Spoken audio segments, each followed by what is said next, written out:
England ने पहला test match जीत लिया है इंडिया के अगेंस्ट। क्या ही कोई कमाल की परफॉर्मेंस दिखा दी है इंग्लैंड ने विद द बैट।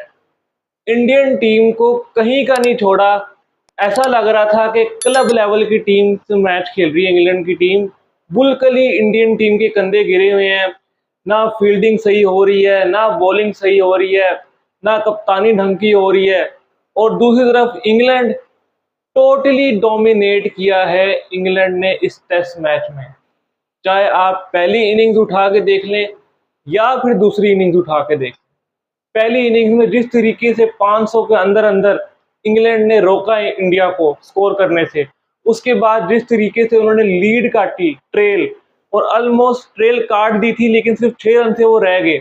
उसके बाद जिस तरीके से बॉलिंग में उन्होंने कम बैक किया, एक वक्त पे लग रहा था कि शायद 400 साढ़े 400 का टोटल कहीं ना लग जाए, वहां से जैसे उन्होंने कम बैक किया। और आज जिस तरीके से बैटिंग में उन्होंने परफॉर्मेंस दिखाई है, जितनी तारीफ की जाए बेन स्टोक्स की, जितनी तारीफ की जाए ब्रेंडन मैकलम की, या जितनी तारीफ की जाए पूरी इंग्लैंड टीम की, कम होगी। देखिए, जब आप इस तरह की परफॉर्मेंस देते हैं ना और मैच विनिंग परफॉर्मेंस देते हैं, तो टीम का कॉन्फिडेंस हाई हो जाता है, टीम का मुराल हाई हो जाता है और टीम एक यूनिट बन के खेलती है। और जो टीम हारती है उसका डेफिनेटली कॉन्फिडेंस लेवल डाउन होता है। मैंने आपको गालिबन पहले वीडियो में या दूसरी वीडियो में एक बात बोली थी कि इंडिया की जो टीम है ना, इसका डाउनफॉल चल रहा है न्यूजीलैंड वाली सीरीज से, स्पेशली टेस्ट सीरीज में जो ये अपने घर पे आ रहे थे न्यूजीलैंड से। उसके बाद से इनको लगता है हार से प्यार हो गया। ये लोग ऑस्ट्रेलिया गए बीजीटी खेलने, वहां पे ये बुरी तरीके से हारे, और आज ये इंग्लैंड से भी हार गए हैं। और एक बहुत ही बुरा इनका स्टार्ट हुआ है WTC का, 2025-27 की जो साइकिल शुरू हुई है।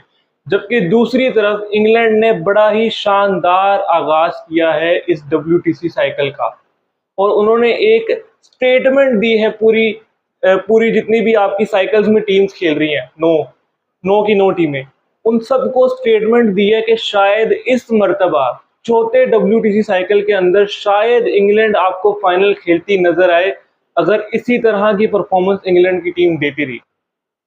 हम कल बात भी कर रहे थे कि जब इंग्लैंड आज चेस के लिए आएगा, एक तो मैंने आपको कल एक बात बिल्कुल क्लियर बोली थी और वो 100% जो है वो आज सही साबित हुई है कि इस मैच का रिजल्ट देखने को मिलेगा। ये मैंने आपको कल ही बताया था, क्योंकि जो अप्रोच ब्रेंडन मैकलम ने बेन स्टोक्स और इंग्लैंड की टीम के अंदर डाल दिया ना कि भाई हमने ड्रॉ के लिए नहीं खेलना, हमने रिजल्ट के लिए खेलना है, चाहे हार मिले या जीत मिले, हमें रिजल्ट चाहिए। We want result, we do not want draw. और आज वही हुआ कि इंग्लैंड ने आपको रिजल्ट निकाल के दिया। हमने साथ कल ये भी बात की थी कि इंग्लैंड की अप्रोच क्या होगी, क्या इंग्लैंड वही बेसबॉल खेलेगा, क्या उसी तरीके से इंग्लैंड अप्रोच करेगा कि तेज खेलने के चक्कर में आउट भी होंगे, मारेंगे भी। एक डाउट सा था हमारे माइंड में कि इंग्लैंड कैसे खेलेगा, और पहले सेशन में इंग्लैंड ने बड़े ही संभल के खेला, कोई विकेट नहीं गवाई इंग्लैंड ने, और सिर्फ 90 रन उन्होंने जोड़े। पहले सेशन में बड़े आराम से खेले। पहले उन्होंने इंडिया के बॉलर्स को थकाया, और उसके बाद जो मजा लूटा आपके बेन डकेट ने और जैक क्रोली ने सेकंड सेशन और फिर थर्ड सेशन में, मैच ही एक तरफ कर दिया। अगर मैं इंडिया की बॉलिंग की तरफ आ जाऊं, इंडिया की बॉलिंग टोटली एक्सपोज हुई है इस पूरे मैच में, और मुझे नहीं लगता अगर इंडिया की ये जो बॉलिंग अभी खेल रही है ना, ये आपको ये सीरीज जिता सकती है। अगर कोई ये वीडियो इंडिया से देख रहा है, मैं आपको अभी से प्रिडिक्ट कर रहा हूँ, ये जो इंडिया की बॉलिंग लाइनअप है ना, ये आपको सीरीज नहीं जितवा सकती। मैंने दूसरी वीडियो में शायद ये बात बोली थी कि आपकी बॉलिंग से अगर जसप्रीत बुमराह निकल जाए ना, जो इस वक्त वर्ल्ड नंबर 1 बॉलर है, तो आपकी बॉलिंग ना क्लब लेवल की बॉलिंग लगेगी। और आज वही हुआ कि जसप्रीत बुमराह ने विकेटें नहीं ली, वो विकेटलेस रहा, तो बाकी भी कुछ नहीं कर पाए। और जो आपको विकेटें मिली भी, 2 प्रसिद्ध कृष्णा को विकेटें मिली, और 2 जो हैं वो शार्दुल ठाकुर को विकेटें मिली, और एक जो है वो जडेजा को मिली। वो भी जो आपको 5 विकेटें मिली, वो भी शायद आपके साथ लक थोड़ी बहुत चल गई, अदरवाइज जिस तरीके की बैटिंग इंग्लैंड कर रहा था, डर तो ये लग रहा था कहीं 10 विकेट से ना जीत, लेकिन थोड़ा बहुत लक ने आपका साथ दिया। तो बॉलिंग में तो बहुत ही ज़्यादा इम्प्रूवमेंट करने की ज़रूरत है, और जिस तरीके की धुलाई आज इंग्लैंड ने की है इंडिया की बॉलिंग की, शायद ही ये इंडिया टेस्ट मैच भूल पाए कि 371 रन जो इस मैदान पे इससे पहले कभी चेज ही नहीं हुए थे। 371 is the most high successful run chase in the history of this ground, Leeds का मैदान। इससे पहले कभी 371 चेज नहीं हुआ था। आपने अपने माथे पे एक और धब्बा लगवा लिया कि 371 रन का चेज आपने करवा दिया, वो भी इंग्लैंड से। तो ठीक है, इंग्लैंड अपने घर पे खेल रहा है, होम एडवांटेज है, लेकिन आप भाई वर्ल्ड नंबर 1 टीम हो। आप तो 2 दफा WTC के फाइनल खेल चुके हो, और इतने बुरी तरीके से एक तरफा आप मैच हारे हो, ये आप डिजर्व नहीं करते। और अगर आप मिस फील्ड करोगे, अगर आप कैचेस छोड़ोगे, तो भाई फिर आप यही डिजर्व करते हो। इतने ज्यादा इंडिया ने कैचेस छोड़े हैं, स्पेशली यशस्वी जायसवाल ने 3 कैच छोड़े हैं, 3 कैच, 2 स्लिप में और 1 बाउंड्री रॉक पे। तो अगर आप कैचेस छोड़ोगे, मिस फील्ड के चौके दोगे, तो भाई फिर आप यही डिजर्व करते हो।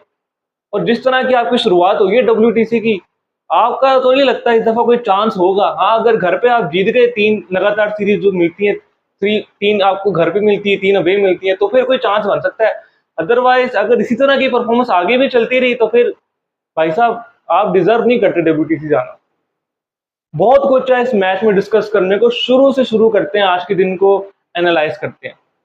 इंग्लैंड आया बैटिंग करने, जैक क्रोली और जो बेन डकेट थे वो दोनों नॉट आउट बाहर गए थे कल।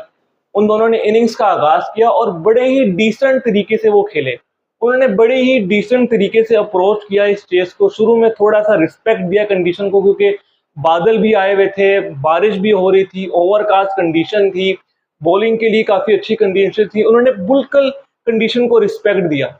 स्पेशली जसप्रीत बुमराह को जिस तरीके से उन्होंने रिस्पेक्ट दी कि वो वर्ल्ड नंबर 1 बॉलर है, इसको रिस्पेक्ट दे दो, इसको आराम से खेल लो, बाकियों को अगेंस्ट चार्ज करो। तो पहले सेशन में तो उन्होंने बड़े ही ध्यान और तहम्मुल से खेला, और कहीं ना कहीं मेरे माइंड में तो आ रहा था कि जिस तरीके से अप्रोच कर रहा है इंग्लैंड, क्या ये चेज हो पाएगा 2 सेशन के अंदर, 254 रन जो बचे हुए थे पीछे। लेकिन इंग्लैंड ने करके दिखाया। उसके बाद जब सेकंड सेशन में इंग्लैंड की दोबारा बैटिंग आई, 117 रन पे लंच ब्रेक हुई थी। उसके बाद जब इंग्लैंड ने बैटिंग करी, तो उसके बाद इंग्लैंड ने अपना गेयर बदला। आज हमने एक बड़ी जरूरी चीज देखी इंग्लैंड की टीम में, उन्होंने 2 तरीके से खेला। तेज भी खेल के दिखाया, और जहां पे थोड़ा सा स्लो होने की जरूरत थी, स्लो खेलने की जरूरत थी, वो भी करके दिखाया। जबकि इससे पहले हम क्या देख रहे थे कि इंग्लैंड सिर्फ मार धार करता था, और इसकी वजह से इंग्लैंड बहुत सारे मैच हार भी जाता था। लेकिन आज इंग्लैंड ने 2 चीजें की, स्लो भी खेला, और जहां पे जरूरत पड़ी तेज खेलने की, थोड़ा एक्सेलरेट करने की, वहां पे उन्होंने तेज भी खेला। तो दूसरे सेशन में जब बेन डकेट और जैक क्रोली ओपन करने आए दोबारा से इनिंग्स, तो उन्होंने थोड़ा सा तेज खेलना शुरू किया, क्योंकि एक तो बारिश आ गई थी, उसके बाद बारिश से खेल रुका भी। लेकिन उन्होंने उसके बाद थोड़ा सा अपना जो है स्ट्राइक रेट अप किया, और इसमें मैं स्पेशली तारीफ करूंगा बेन डकेट की, क्योंकि बेन डकेट ने जो इनिंग्स खेली ना ऑलमोस्ट 150 रन की, वो डिजर्व करता था 150, लेकिन 1 रन पहले वो आउट हो गया 149 पे। उसने जिस तरीके से चार्ज किया इंग्लैंड के बॉलर्स को, चाहे वो जसप्रीत बुमराह हो, हालांकि जसप्रीत बुमराह को थोड़ी रिस्पेक्ट मिली, लेकिन उसके बाद जसप्रीत बुमराह को भी थोड़े बहुत चौके लगना शुरू हो गए। उसके बाद जिस तरीके से उसने सिराज को खेला, उसके बाद आप चाहे प्रसिद्ध कृष्णा को देख लें, आप शार्दुल ठाकुर को देख लें, उसने हर किसी को चार्ज किया। और उसके बाद एंड में जो उसने जडेजा को जो चौके लगाए, रिवर्स स्वीप पे छक्का, फिर चौका, फिर चौका, वहां से सारा मोमेंटम शिफ्ट हो गया इंग्लैंड की तरफ। हालांकि अगर मैं आपको बताऊं, तो इंग्लैंड की जो ओपनिंग पार्टनरशिप थी वो 188 रन की लगी थी। 188 रन पे पहली विकेट गिरी थी जैक क्रोली की।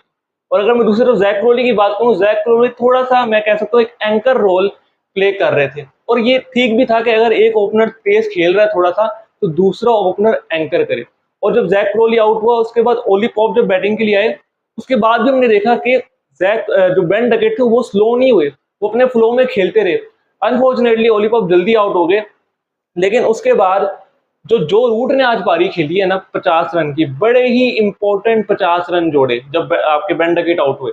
वहां पर अगर जो रूट आउट हो जाते ना, तो ये मैच शायद इंडिया ले जाता। लेकिन जो रूट ने ये प्रूफ किया है कि वो क्यों वर्ल्ड नंबर 1 बैटर है टेस्ट क्रिकेट में, 13,000 से ऊपर रन है उसके। आज की डेट में, और तकरीबन शायद तेंदुलकर का रिकॉर्ड भी शायद तोड़ दे आने वाले सालों में। तो ऐसे ही नहीं जो रूट नंबर 1, तो जो रूट ने जो 50 रन जोड़े नीचे से, और उसके साथ जो कप्तान बेन स्टोक्स ने 30 रन की इनिंग्स खेली, ये तकरीबन 80-90 रन बड़े इंपॉर्टेंट रन थे। हालांकि बेन डकेट ने बिल्कुल ही एक साइड पे मैच कर दिया था, लेकिन टेस्ट क्रिकेट में हमें पता है कि एक लम्हे में कुछ भी हो सकता है और दूसरे लम्हे में कुछ भी हो सकता है। ये सेशंस का खेल होता है, एक सेशन किसी टीम ने जीत लिया, एक सेशन किसी टीम ने जीत लिया। तो बड़े इंपॉर्टेंट रन थे जो रूट के और बेन स्टोक्स के, और जो रूट नॉट आउट बाहर गए। और जब आप नॉट आउट बाहर जाते हो ना, तो जो आपको कॉन्फिडेंस मिलता है ना कि यार मैंने मैच फिनिश किया, मैंने कमाल किया भाई, मैं नॉट आउट बाहर गया।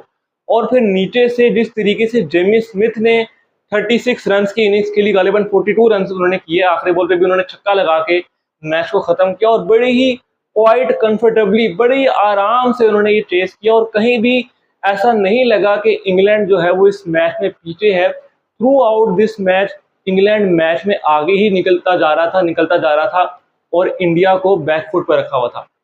अब आ जाते हैं इंडिया की बॉलिंग पे।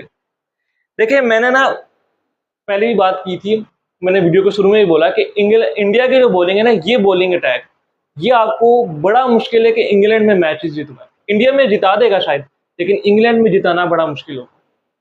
और अगर जसप्रीत बुमराह विकेटें नहीं लेता तो इनकी टीम का कॉन्फिडेंस बिल्कुल जो है ना वो डाउन हो जाता। और आज वही हुआ, जसप्रीत बुमराह विकेटलेस थे और बाकी बॉलर्स भी पिटते हुए नजर आए। हालांकि एट टाइम्स हमने देखा कि सिराज ने अच्छी बॉलिंग की, प्रसिद्ध कृष्णा ने एट टाइम्स पैचेस में अच्छी बॉलिंग की, फिर शार्दुल ठाकुर, जिनका हम पहले भी डिस्कस कर रहे थे कि भाई शार्दुल ठाकुर को लेकर आओ, उससे बॉलिंग कराओ, उसने बैक टू बैक 2 विकेटें ली। पैचेस में हमने देखा कि पैचेस में इन्होंने अच्छी बॉलिंग की, लेकिन एज अ यूनिट पूरे सेशन में हमें कहीं नजर नहीं आया कि इंडिया ने अच्छी बॉलिंग की।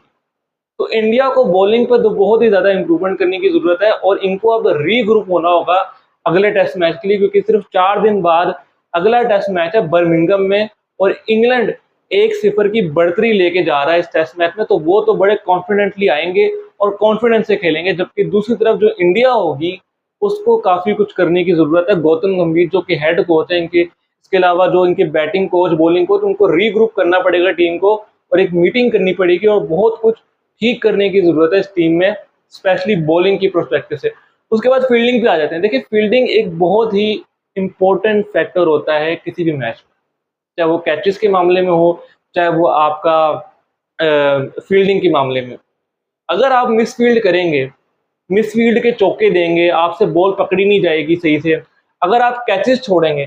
देखिए, इंग्लैंड और इंडिया की फील्डिंग में ही मैच जो था वो मैच का सबसे बड़ा डिफरेंस था कि इंग्लैंड ने फील्डिंग बहुत अच्छी की, उन्होंने कैचेस नहीं छोड़े इतने, जबकि इंडिया ने कैचेस छोड़े। और कैचेस विन मैचेस होता है, ये मैंने पहले ही बोला था कि ये कैचेस विन मैचेस का जो एक लफ्ज है ना, ये किसी ने सही बोला है कि कैचेस विन मैचेस होता है। अगर आप कैचेस नहीं पकड़ोगे और दूसरों को जिंदगियां दोगे बैटर्स को, तो वो तो उसका फायदा उठाएंगे। तो फील्डिंग एक बहुत ही बड़ा ही अहम फैक्टर होता है किसी भी मैच में, कि आपने अगर मैच जीतना है तो फील्डिंग अच्छी हो और साथ ही साथ बॉलिंग भी अच्छी हो। बॉलर्स मैच जिताते हैं, बैटर्स मैच नहीं जिताते, बॉलर्स और फील्डर्स मिलकर मैच जिताते हैं। तो लेट्स सी अगले टेस्ट मैच में क्या होता है। बर्मिंघम में अगला टेस्ट मैच है, 2 जुलाई से शुरू होगा।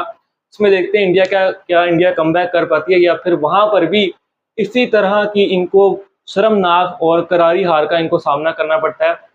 इंग्लैंड ने ह्यूमिलेट किया है इंडिया को इस टेस्ट मैच में, टोटली डोमिनेट किया है, और इंग्लैंड को और इंडिया को एक तगड़ा मैसेज दिया है कि भाई हमें हल्के में मत लेना, इंडिया में तुम लोग होगे शेर, लेकिन ये हमारा होम ग्राउंड है भाई, यहाँ पे हम किसी को सीरीज नहीं जीतने देते। तो बहुत ही टफ होने वाली आने वाली सीरीज इंडिया के लिए, आने वाले जो मैचेस होंगे इस सीरीज में बड़े टफ होने वाले हैं, बड़ा ही टफ टाइम देगी इंग्लैंड। लेट्स सी इंडिया कैसा आप कमबैक करती है, क्या किस प्लान से आती है और किस तरह से आप कमबैक करती है, ये देखना पड़ेगा हमें अगले टेस्ट मैच में। वीडियो पसंद आई हो तो चैनल को सब्सक्राइब कर लें, अगर नए हैं तो चैनल को सब्सक्राइब कर लें और बेल आइकन को भी लाजमी क्लिक कर लें। वीडियो पसंद आई हो तो लाइक करें, शेयर करें, कमेंट करें। मिलते हैं नेक्स्ट वीडियो में, तब तक अपना बहुत सा ख्याल रखिएगा। टेक केयर, अल्लाह।